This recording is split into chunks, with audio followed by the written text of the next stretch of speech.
Yes, we're here with the High Sheriff, Andre Brunson. Thank you so much for seeing us today. You know about the events of the last couple of days with the shootings, police-involved shootings in Baton Rouge and in Minnesota.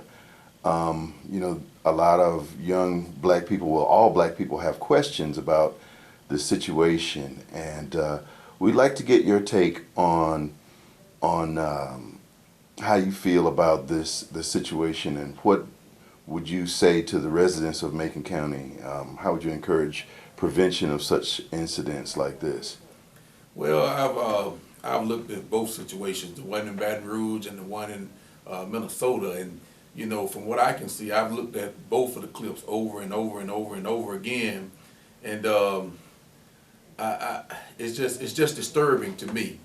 Unless something that I saw, unless it was something that I didn't see, something that wasn't taped, it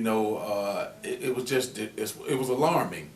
The guy got taken down by the two police officers. They got on him, which I thought, they had him down. I didn't see any reason to pull your gun, on this young man. And then from what I saw, the officer put his gun in his chest and pulled the trigger after, some words were said. I've been taught that you don't pull your gun unless it's a life-threatening situation.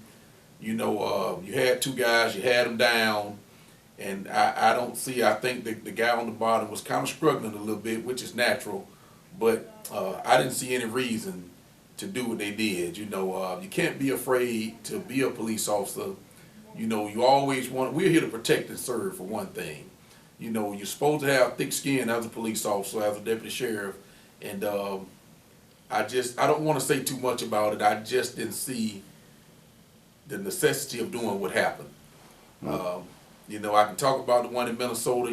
We caught the end of it where the young lady was saying that he had just, shot a boyfriend, and that he told the officer that he was only reaching for his wallet, his ID, and that he did have a weapon. And if that's the case, there was no reason to pull your trigger and shoot that young man. Of course, we didn't see everything, but if what I saw on the video was what happened, those are bad situations. Here in Tuskegee, my guys, my officer always taught that they're a reflection of me. And I would rather listen and see what's going on before I make a drastic decision on the people in this community. Of course, we are officers, and we got to have thick skin.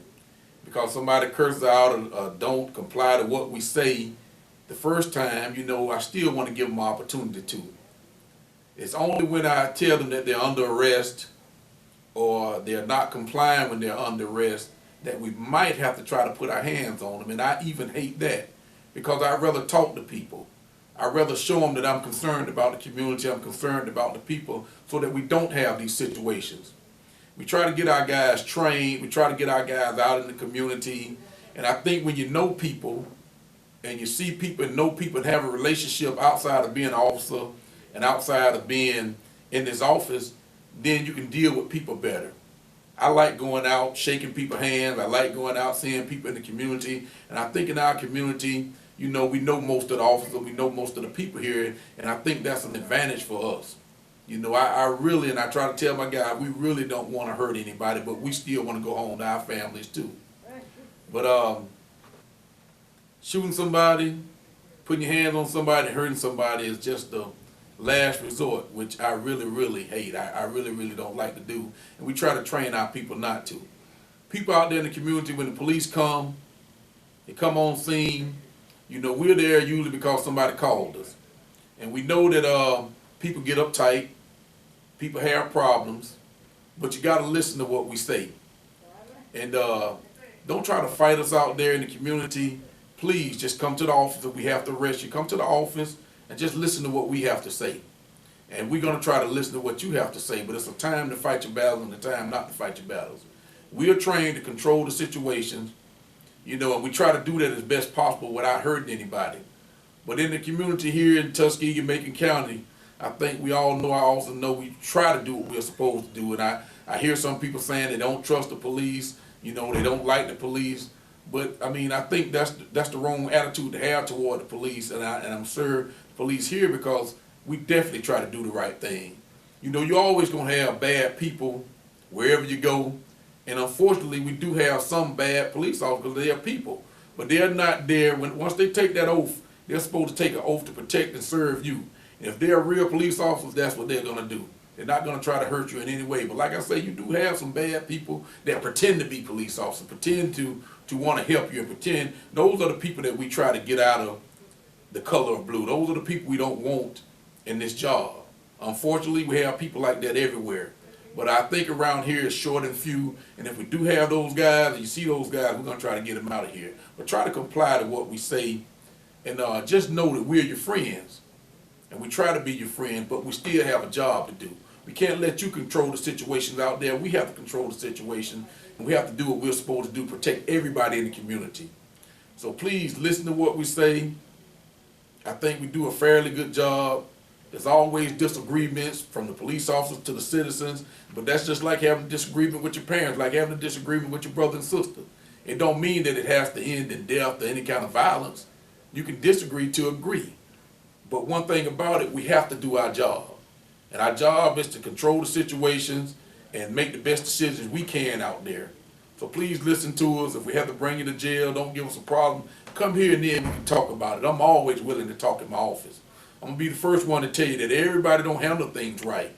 But we try to train our guys and give them the knowledge to do what they're supposed to do to help you out there, because we are here to protect and serve you. And that's all we're here for, to protect and serve you. And that's what I want my department to be known as, the people that are there to do their job, to protect and serve.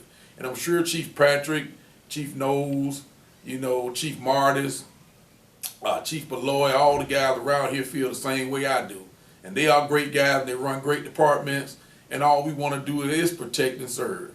So please just get together on this. Maybe we can have some town hall meetings and talk about some things that we need to do, things that y'all need to do, just so we don't have situations like this. All those situations are very, very unfortunate. I feel for the families of the victims. You know, if those police officers were wrong and unjust in what they did, they need to be punished.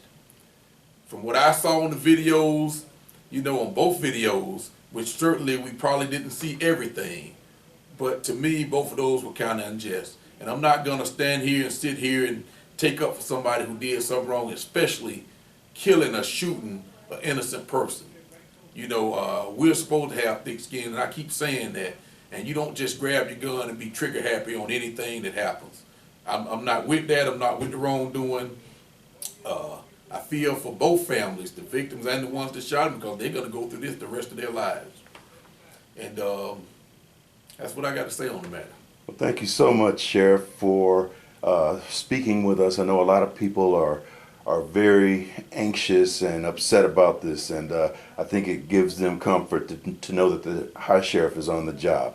Our camera is always available to you, and you can call on us to get your message out anytime. Thank you so much. Well, I appreciate that.